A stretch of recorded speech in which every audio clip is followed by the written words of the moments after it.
In this video, we will learn the pronunciation and the meaning of the word exhausted.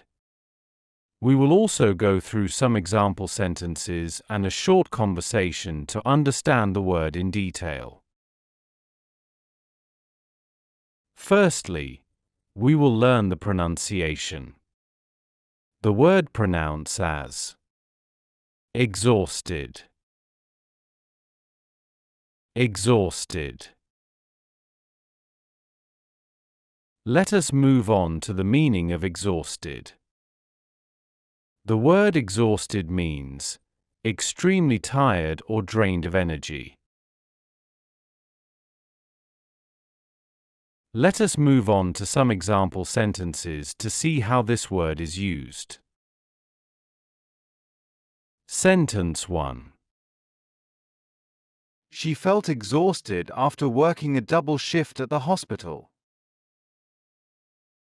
She felt exhausted after working a double shift at the hospital.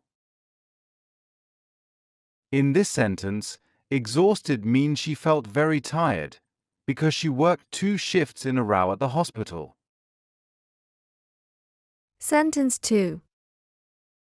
This morning, I felt completely exhausted after staying up all night studying for the exam. This morning, I felt completely exhausted after staying up all night studying for the exam.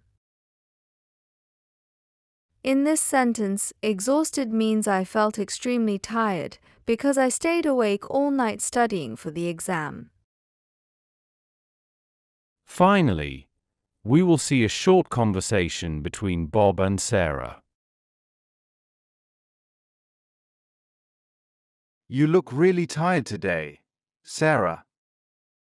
Yeah, I am. I stayed up all night finishing my report. No wonder you're exhausted. Do you have any plans for tonight? I'm just going to rest. I am too exhausted to do anything else. That sounds like a good idea. Get some sleep and feel better. Thanks, Bob. I definitely need it. Thank you for watching this video. If you like this video, please like, share, and subscribe. Also, please share your valuable comments and feedback in the comment section. See you with next word. Bye.